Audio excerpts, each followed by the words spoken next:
श्री राम जय जय राम, श्री राम जय जय राम,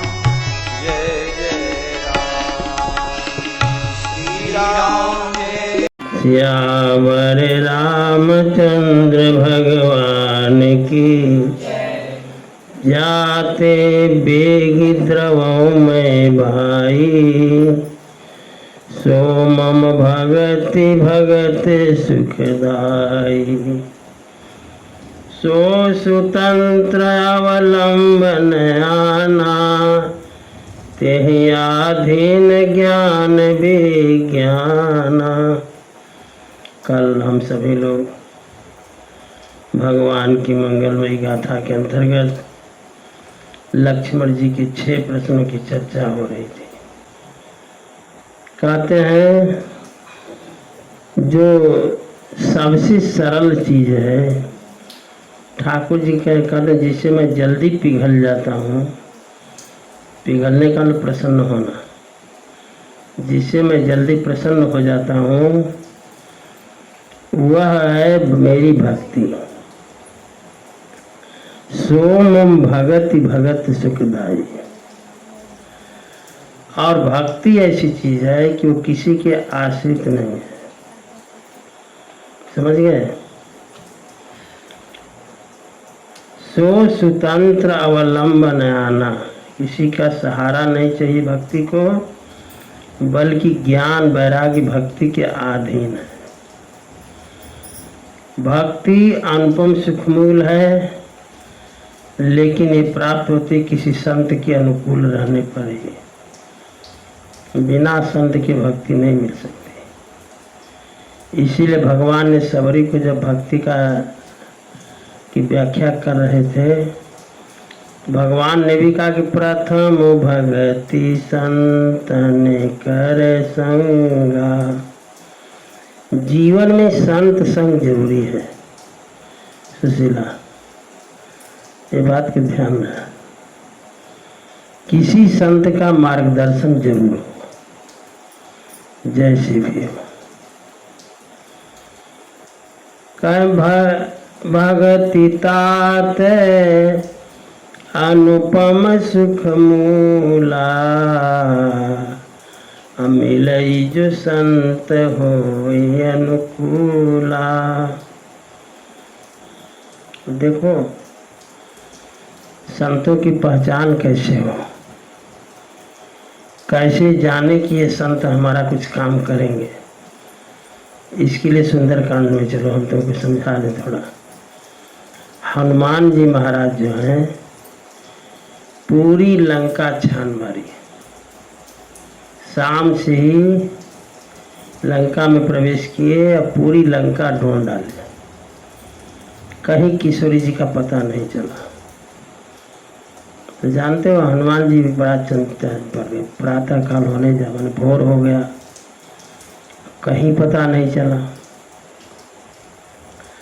तो उन्होंने ये सोचा अब हमें अपना मार्गदर्शक बनाना चाहिए। तो सारे राक्षस, लेकिन उन राक्षसों में भी मैं कोई न कोई मेरा मार्गदर्शक जरूर हो। इसके लिए हनुमान जी ने क्या किया कि एक मकान देखा, मकान पर ठाकुर जी के धनुष बाण के चिन्ह बने हुए थे। रामायुध अंकित गृह, शोभा बरनी निजाय, नव तुलसी के वृंद तहाँ, देखी हरस कपिराय।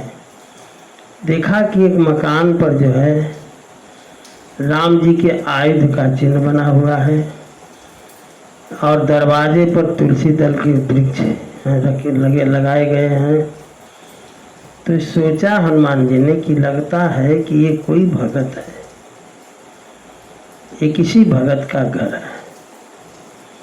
प्रयास करें, मार्गदर्शक बनाना है, किसी न किसी को बनाना ही पड़ेगा।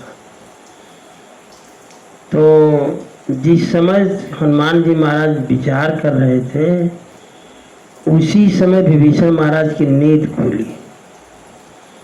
और नींद जब खुली तो जानते हो क्या कहे? राम राम तेहि सुमिरन कीन्हा। जब वहीं विभीषण महाराज की नींद खुली तो उन्होंने राम राम ऐसा शब्द बोला। राम राम तेहि सुमिरन कीन्हा। तो ये आवाज गई हनुमान जी के पास। तो हनुमान जी ने हृदय हर्ष कपि सज्जन चीन्हा। बड़े हर्ष आनंद हुआ हनुमान जी को राम राम शब्द सुन करके। उन्होंने कहा कि ये भगत है। तो रामानुरागी जो महात्मा होते हैं, जो संत होते हैं, वो आपका हित मत करें। आपका हित तो नहीं कर सकते तो आपका कुछ बिगाड़ भी नहीं सकते। रामानुरागी महात्मा अगर है तो अगर मान लो वो नाराज है, हित ना कर सके, लेकिन वो आपका अहित नहीं कर सकता। ये हम नहीं करें, हनुमान जी की वाणी है। यही सन हठी करिहों पहिचानी, साधु ते होई न कारज हानि। कोई साधु यदि रामानुरागी है, अन्य की बात में नहीं करता, यदि वो रामानुरागी है तो हमारा हित न करे, वो अहित हमारा सोच भी नहीं सकता। ये हनुमान जी की वाणी है। साधु ते होई न कारज हानि। इसलिए इस व्यक्ति से हठात परिचय करें। हनुमान जी ने तय किया कि ये हमारा काम अगर न भी बनाएगा तो बिगाड़ेगा तो नहीं। और ऐसे संतों से हठात अगर न चाहते तो भी परिचय करें। एहि सन हठी करिहों पहिचानी, साधु ते होई न कारज हानि। तो तुरंत हनुमान जी ब्राह्मण का रूप बना लिए। विप्र रूप धरी ब्राह्मण का रूप बना लिया। और सीताराम, जब उधर से राम राम की आवाज आई, इधर से हनुमान जी सीताराम सीताराम बोलना शुरू किए। तो विभीषण लगे देखने कि सीताराम हमारे दरवाजे पर कौन कह रहा है। देखे एक ब्राह्मण खड़ा है। तो विभीषण जी महाराज ने सोचा कि लंका नगरी में अब वो ब्राह्मण हमारे दरवाजे पर खड़ा है, ये आश्चर्य कैसे, और ये ब्राह्मण अभी तक जिंदा कैसे है। ये राक्षसों के समूह में तो राक्षस खा जाते ब्राह्मण को। लेकिन विभीषण जी महाराज को भी बड़ा आश्चर्य हो रहा है। विप्र रूप धरी, ब्राह्मण का रूप धारण किए और लगाए सीताराम का जब तक जोर से, तो विभीषण जी महाराज को दौड़े हुए आए और पूछ रहे कि आप कौन हैं महाराज। हमें तो आप सामान्य ब्राह्मण नहीं लग रहे हैं, विभीषण जी ने कहा।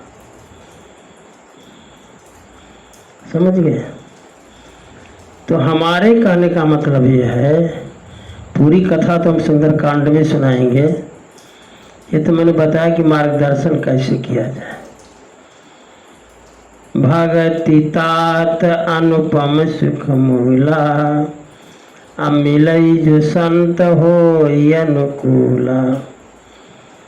अगर रामानुरागी महात्मा है तो हमारा काम भले न बनाए लेकिन बिगाड़ नहीं सकता। ये तो जीवन में गठिया करके रख लेना चाहिए।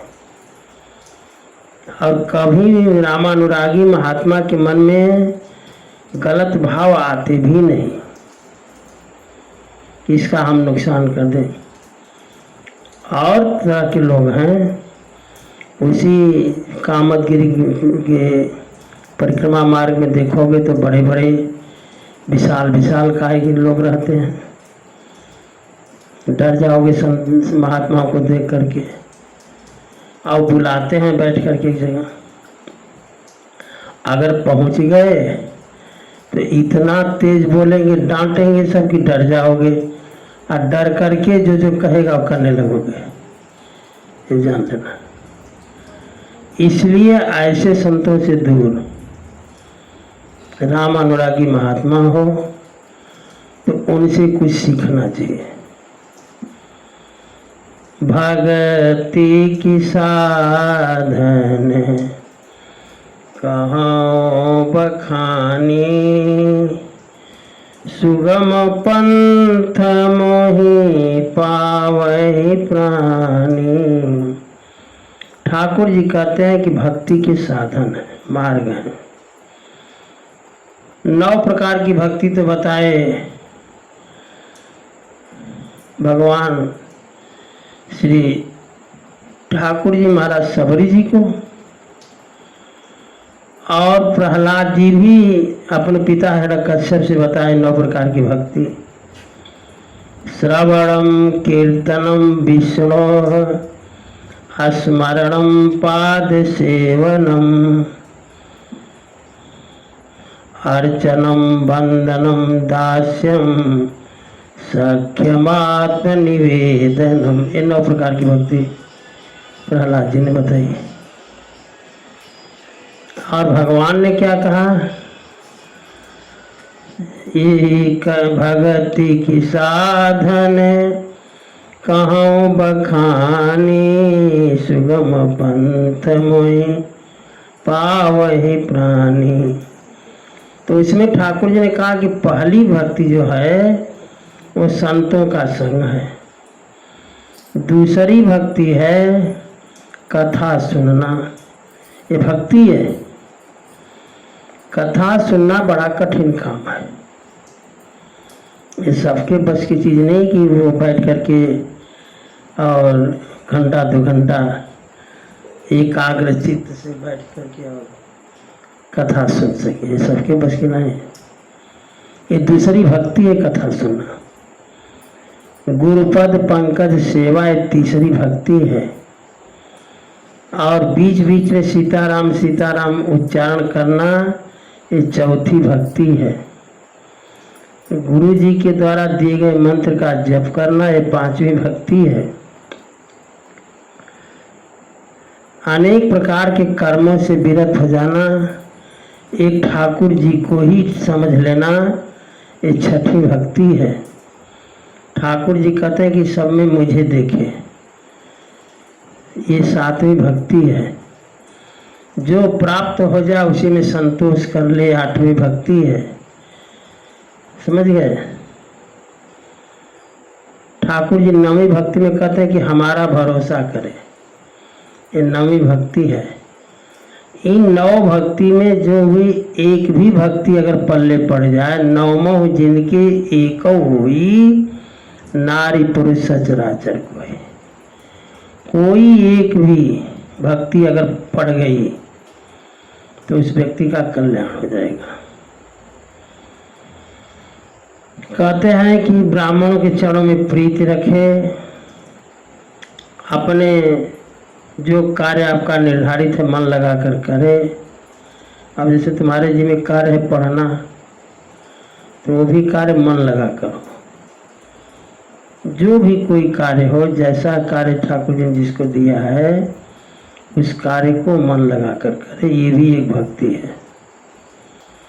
कहते हैं श्रवणादिक नव भक्ति दृढ़ाहि, मम लीलारती अति मन माही। ये श्रवणादिक, श्रवणादिक का मतलब अभी जो मैंने प्रहलाद जी की 9 भक्ति बताई, श्रवणम कीर्तनम विष्णु स्मरणम पाद सेवनम। कहते हैं सुनना, कीर्तन करना, ठाकुर जी का स्मरण करना, चरण सेवा करना, अर्चन करना, वंदन करना, दास्य भाव रखना और आत्मनिवेदन करना, ये नव भक्ति है। और इसी को ठाकुर जी समझा रहे हैं कि श्रवणादिक नव भगति दृढ़ाई, मम लीला रति अति मन माही। ठाकुर जी की लीला, कौन कौन लीला? पहली लीला है बाल लीला, दूसरा है विवाह लीला, तीसरा है वन लीला, चौथा है रण लीला, चौथा है, अब पांचवा है राज्य लीला। इस लीला में मन लग जाए, समझ गए? मम लीला रति अतिमन माही, मेरी लीला में उसका, जैसे किसी भी लीला में, बाल लीला में ही मन लग जाए तो भी कल्याण है। विवाह लीला, जनकपुर वाले जो हैं विवाह लीला में मन लगाए रहते हैं तो उनकी वही लीला है। किसी को हमारे जो हैं राम सुंदर, इनको रणलीला में आनंद है। तो ऐसे ही जिसकी जैसी प्रवृत्ति हो वैसी लीला का वो आनंद ले। ठाकुर जी कहते हैं कि हमारी बाल लीला, विवाह लीला, वन लीला, रण लीला और राज्य लीला। लेकिन भ्रम भी होता है लोगों को, ये जान लो। बाल लीला में ठाकुर जी के भ्रम हो गया काकभूषुंडी जी को, आएगा प्रसंग उत्तरकांड में सुनाएंगे।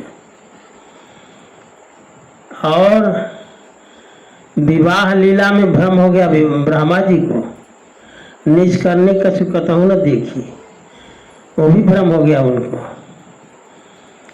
वन लीला में भ्रम हो गया सती महारानी जी को, रण लीला में भ्रम हो गया गरुड़ जी को, राज्य लीला में भ्रम हो गया वशिष्ठ जी को। तो जहाँ ऐसे ऐसे धुरंधर लोगों को भ्रम हो जाता है ठाकुर जी की लीला देख करके, तो इसमें अपनी मति कैसी, अब अंदाजा लगा लो। ठाकुर जी की लीलाएं ठाकुर जी कृपा करें तब समझ में आती हैं, ये जान लो। संत चरण पंकज अति प्रेमा, पहले तो संत चरणों में प्रेम हो, समझ गए? अब तो मान लो थोड़ा जिसे कोई मंत्र दीक्षा दे देता है, मंत्र दीक्षा का भी नियम है कि सारी कथा बाल कांड से उत्तरकांड तक सुने, उसके बाद तो मंत्र ले, या मंत्र ले करके पूरी कथा सुने, ऐसा नियम है। लेकिन कहाँ इतनी फुर्सत है कि 4 महीना कथा सुनेगा और 4 महीना के बाद वो मंत्र लेगा, ये तो फुर्सत ही नहीं है। दूसरी बात, कथा क्या है इस रहस्य को समझना सबके बस की चीजें नहीं है। एक राम रहा एक रावण रंगा, एक ने एक की नारी चुराई, दूसरे ने उसको मार गिराई, तुलसी मिला ऐसा बेढंगा, लिख डाला सारा पोथंगा। तो ऐसे विचारधारा के लोग भी हैं। आप सोचो कथा समझ में आएगी उनको? जब ऐसा भाव बनेगा तो कथा कभी समझ में नहीं आएगी।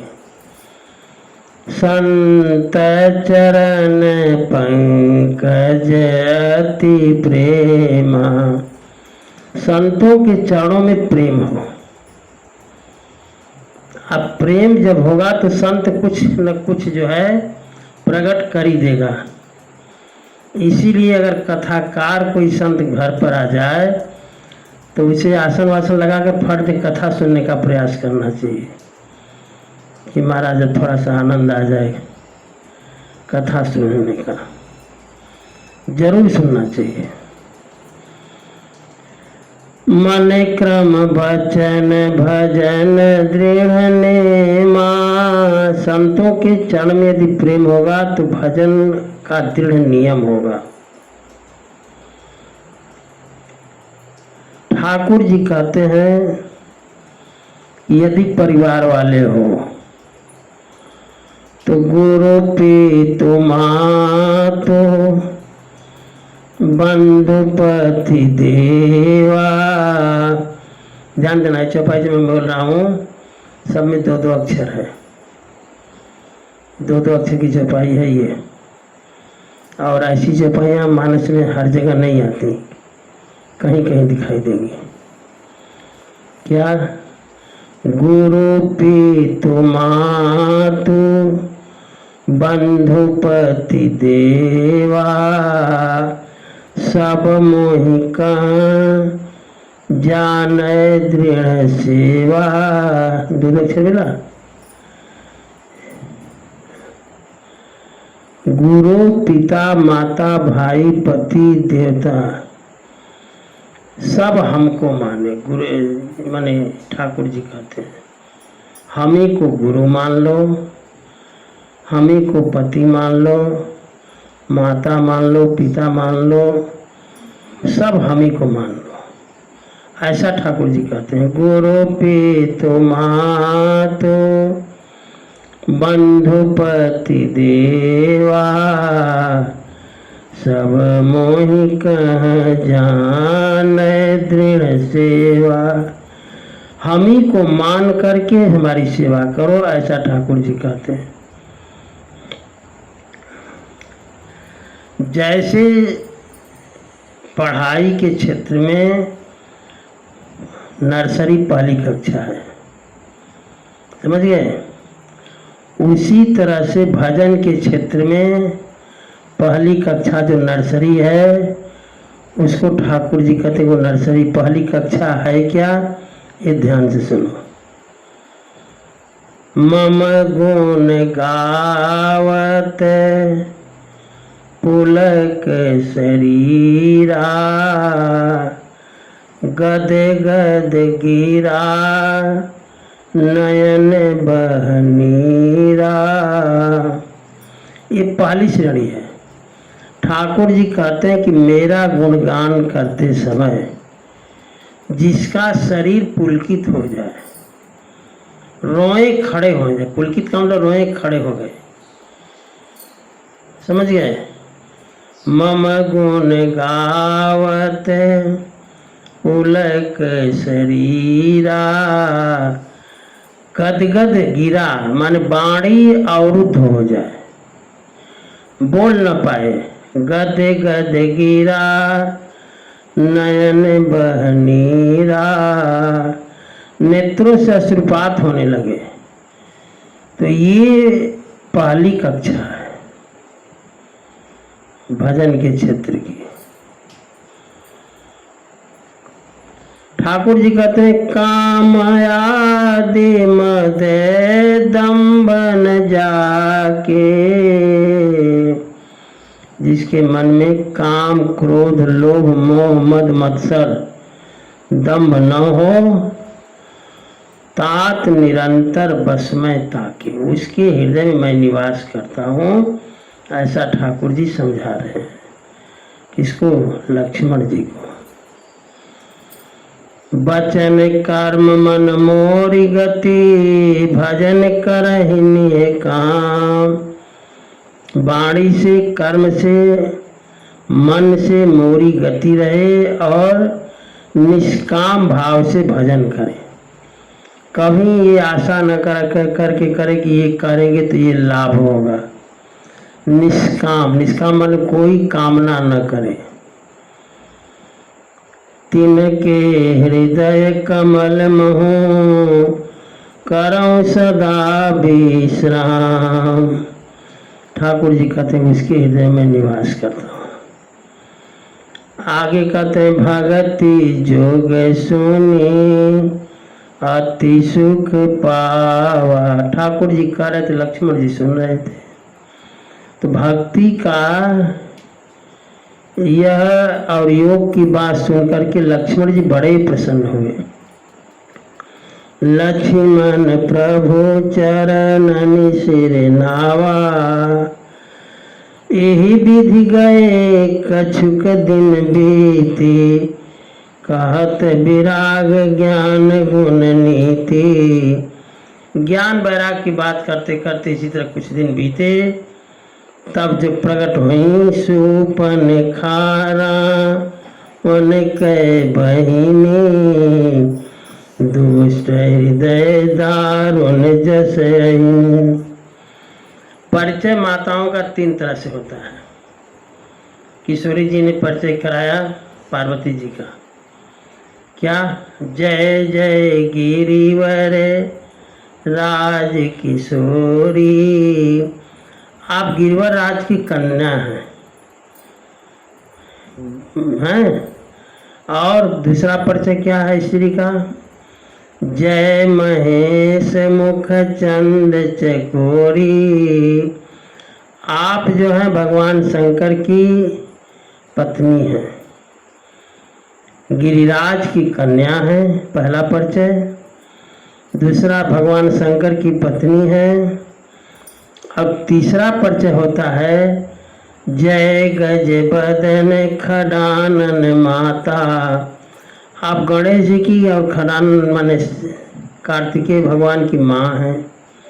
तो 3 परिचय होता है, या तो किसी की वो कन्या है, या किसी की वो पत्नी है, अथवा किसी की वो माँ है।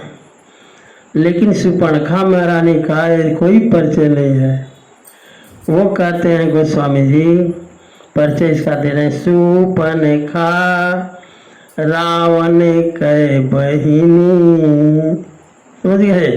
नया परिचय, ये रावण की बहन है। है कैसी? दुष्ट हृदय, ये जान लो। सुपर्णखा जो होगा होगा, अब ध्यान से सुनो। दुष्ट हृदय दारुण जस अहिनी। अब ध्यान दो, ये विश्रवा मुनि के लड़के हैं रावण कुंभकर्ण। विश्रवा मुनि की 3 पत्नियां थीं। पहली का नाम है पुष्पोत्कटा, दूसरी का नाम है मालिनी, तीसरी का नाम है राका। तो पुष्पोत्कटा से रावण कुंभकर्ण हुए थे, मालिनी से विभीषण हुए थे, और राका नाम की जो स्त्री थी उससे खरदूषण सुपर्णखा हुए थे। इसलिए सुपर्णखा को जो है रावण की बहिनी कहा जाता है।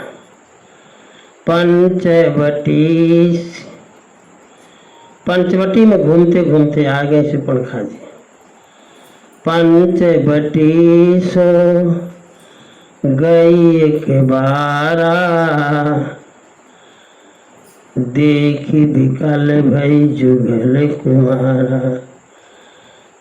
ठाकुर जी और लक्ष्मण जी को देख करके विकल हो गई सुपर्णखा जी। देखो, एक बहुत बड़ी बात बता दे, सुनो ध्यान से।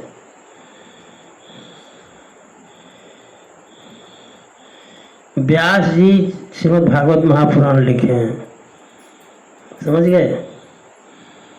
जीवन में उतारने वाली बात सुनो, जो ही उतर जाए। तो व्यास जी के शिष्य थे, उनका नाम था जैमिनी ऋषि। तो व्यास जी जो भागवत का श्लोक लिखते थे तो जैमिनी को दे देते कि तुम इसको थोड़ा करेक्शन करो, कोई गलती हो तो देख लेना, चेक कर लेना। तो व्यास जी, वेद व्यास जी जो हैं वो भागवत श्रीमद् भागवत महापुराण का श्लोक लिखते थे। कुल 18,000 श्लोक हैं उसमें, और जैमिनी जी को देते थे कि आप शुद्ध करो। तब गुरु जी की लिखावट में चेला जी का शुद्ध करेंगे। लेकिन इतनी क्षमा को दी गई थी पावर कि नहीं आप शुद्ध करो। तो गुरु जी ने एक श्लोक लिखा, क्या? मात्रा स्वस्रा दुहित्रा वा ना विभक्ता सनो भवेत्।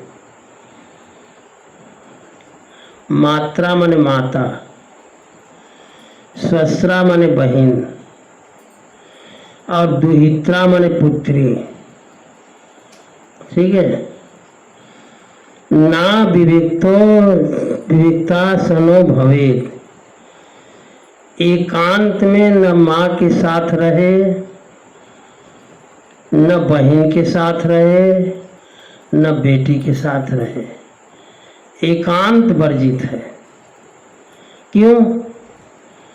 व्यास जी ने लिखा कि बलवान इंद्रिय ग्रामो विद्वांसम अपि कर्षति। ये इंद्रियां इतनी बलवती हैं कि विद्वानों को भी खींच लेती हैं। अब ये श्लोक जो है दे दिए शुद्ध करने के लिए जैमिनी जी को। तो जैमिनी जी ने कहा कि महाराज कुछ हमको गड़बड़ लग रहा है। गुरु जी से कहा कि इस श्लोक में कुछ गड़बड़ लग रहा है।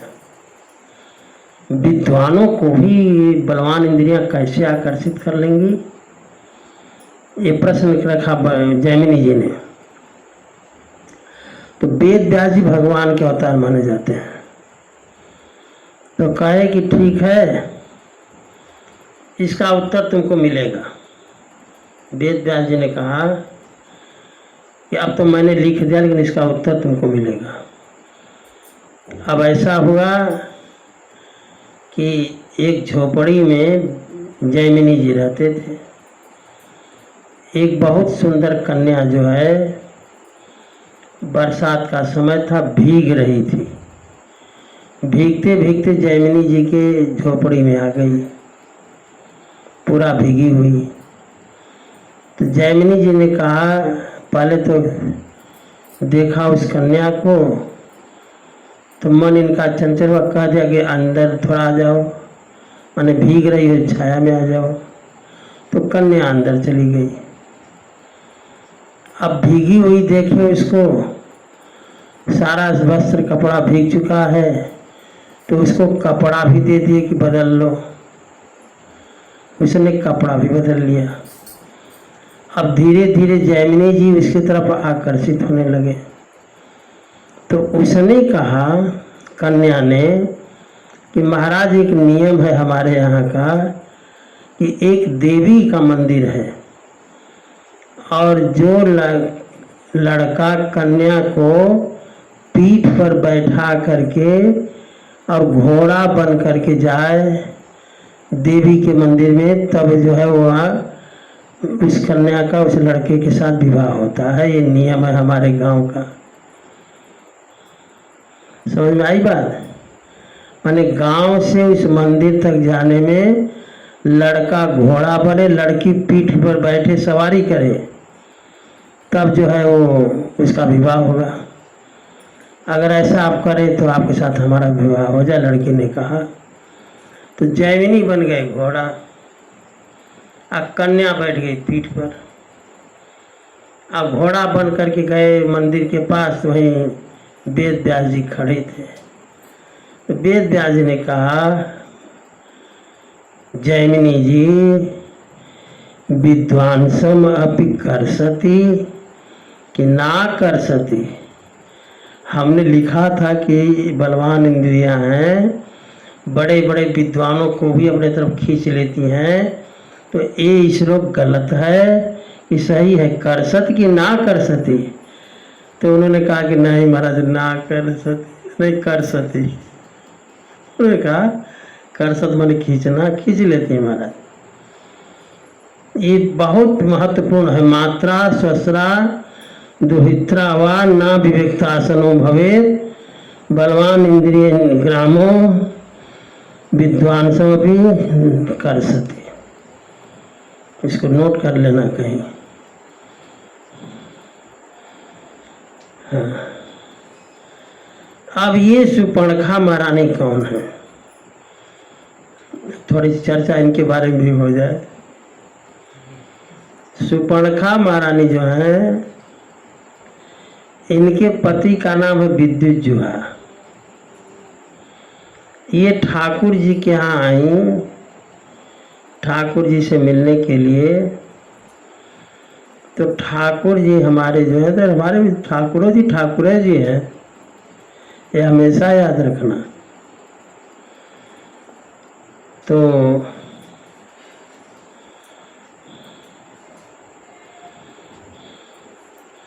थोड़ा एक भजन भी गा लो, तब से सुपर्णखा जी का चरित्र शुरू। माया माया ठगिनी हम जानी, माया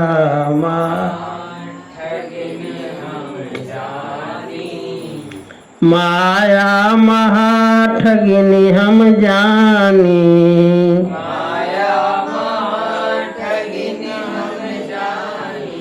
तेरे गुण फांस लिए कर डोले,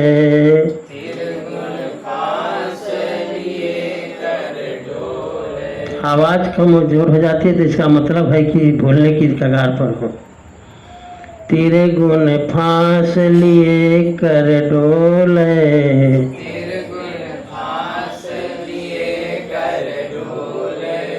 बोले मधुरी बानी, बोले मधुरी बानी, माया महा ठगिनी हम जानी,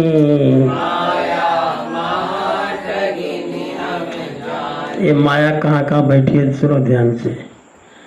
केशव के, ठाकुर जी के केशव के कमला होए बैठी, बोलो केशव के कमला होए बैठी, केशव मन भगवान विष्णु के यहाँ लक्ष्मी बनकर बैठी हैं माया।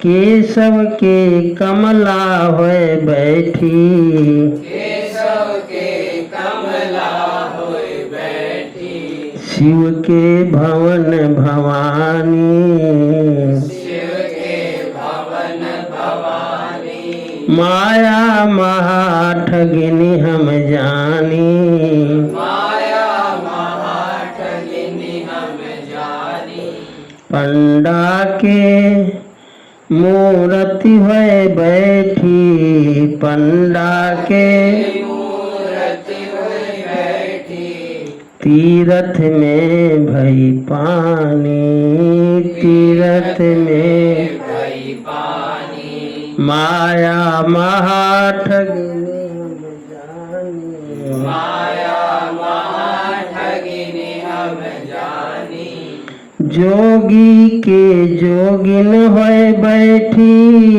जोगिन के जोगी होए बैठी, जोगी के जोगिन होए बैठी, जोगी के जोगिन होए बैठी, राजा के घर रानी, राजा के घर रानी, माया महा ठगिनी हम जानी, माया महा ठगिनी हम जानी, काहू के हीरा होए बैठी, काहू के हीरा होए बैठी, काहू के कौड़ी कानी, काहू के कौड़ी कानी, माया महा ठगिनी हम जानी, माया महा ठगिनी हम जानी, भगतन के भगतिन होए बैठी,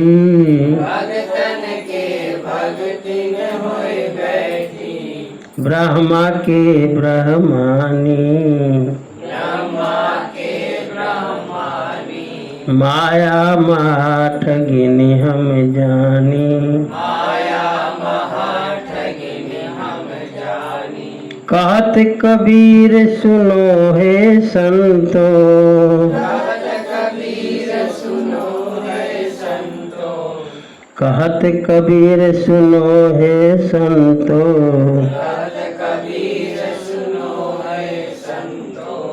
यह सब अकथ कहानी, माया माँ ठगिन हम जानी, माया महा ठगिन हम जानी। सियावर रामचंद्र भगवान की जय। आई सुपर्णखा जी, जानते हो क्या कहते हैं ठाकुर जी से? ठाकुर जी से कह रही हैं कि तुम सम पुरुष नमो सम नारी, आप जैसा पुरुष और हमारे जैसी नारी हैं। यह संजोग विधि रचा विचारी, बड़ा बढ़िया ब्रह्मा जी ने संजोग बनाया। आप जैसा पुरुष मेरे जैसा नारी, खूब सज धज करके आई है बेचारी। कति मम अनुरूप पुरुष जय नाही, हम जैसे हमारे जैसा पुरुष कहीं संसार में मिला ही नहीं। कहते हैं देख्यो खोज लोक तुम्हारी, त्रैलोक्य में मैंने खोज के देख लिया है कि आप जैसा पुरुष और मेरी जैसी नारी। कहती है तो मेरा विवाह नहीं हुआ, ताते अब लगी रहूं कुमारी, तब जब विवाह नहीं हुआ तो मैं कुमारी हूँ। आपको देखिए तो लग रहा है कि कुछ कुछ आप मन में मिल रहा है। मन माना कछु तुम ही निहारी, कुछ मन लगा है आप में, मेरे योग्य आप हैं। समझ गए? अभी झूठी को सुन लो थोड़ा। इसके पति का नाम है विद्युत जुहा, ये समझ गए? और विद्युत जुहा पंचवटी के क्षेत्र में ही रहता था। पंचवटी के क्षेत्र का राजा था विद्युत जुहा, और रानी थी सुपर्णखा। एक बार रावण जो है दिग्विजय के लिए चला, तो रावण में एक बात कि जो रावण की अधीनता स्वीकार कर लेता था उसको तो रावण नहीं बोलता था, आज जो स्वीकार नहीं करता था उससे रावण युद्ध करता था। तो रावण लंका से चला तो आया पंचवटी। पंचवटी जब आया तो उसने सुपर्णखा से कहा कि अपने पति से बोलो कि हमारी अधीनता स्वीकार करें। सुपर्णखा गई विद्युत जुहा के यहाँ कि हमारा भाई है, बड़ा उदंड है, इसको अधीनता करा स्वीकार कर लो तो कर लो। तो विद्युत जुहा ने कहा कि है तो हमारा साला ही, तो साला क्यों, साले की अधीनता स्वीकार बहनोई क्यों करे, इसे जाकर कह दो कि हमारी अधीनता स्वीकार करे। तो सुपर्णखा दौड़कर भाई के पास गई, रावण के पास। रावण से बोली कि ये हमारे पति हैं, अगर नहीं मान रहे तो तुम्हें स्वीकार कर लो। रावण ने कहा कि समझा दो अंतिम बार। तो फिर दौड़ी गई सुपर्णखा विद्युत जुहा के यहाँ। विद्युत जुहा से कहा कि तुम ही मान जाओ, भाई मैं नहीं मान रहा, तुम ही मान जाओ। तो नहीं माना। अब सुपर्णखा कभी रावण के पास जाती, कभी विद्युत जुहा के पास जाती, कभी रावण से प्रार्थना करती कि अरे तुम ही मान जाओ, हमारा पति है वो, तुम क्या हो जाएगा, मान जाओ तुम। वो नहीं मानता है, नहीं मानता। अंत में रावण जो है क्रोध में चंद्रहास लेकर चला और विद्युत जिह्वा का सिर काटते हुए आगे बढ़ गया। तो विद्युत जिह्वा के सिर जो रक्त था, खून था, उस खून को हाथ में लेकर के शूर्पणखा ने कहा कि रावण, जिस अभिमान में आज हमारे पति का हत्या करते हुए तू जा रहा है, मैं तुम्हारे कुल की नाशक बनूंगी। समझ गए? ऐसा कह करके वो जो है रावण तो चला गया। अब उसी दिन से राक्षस कुल का नाश कैसे हो, ये शूर्पणखा सोच रही है। अब दो व्यक्ति, इधर ठाकुर जी ने प्रण किया है, निश्चरहीन करो मही भुज उठाई पनकीन। ठाकुर जी ने प्रण किया है कि मैं निशाचरों को धरती से विहीन कर दूंगा। और यहाँ शूर्पणखा ने प्रण किया है कि हमने इस रक्त, अपने पति के रक्त की सौगंध खाकर कहती हूँ रावण कि तुम्हारे कुल की नाशक मैं ही बनूंगी। ये प्रण की है। तो कहती है शूर्पणखा कि तुम सम पुरुष, माने या तो प्रण करने वाले आप हो, तुम सम पुरुष नमो सम नारी। राक्षस कुल के विनाश के लिए या तो आपने प्रण किया है या तो हमने किया है, या तो हमने किया है।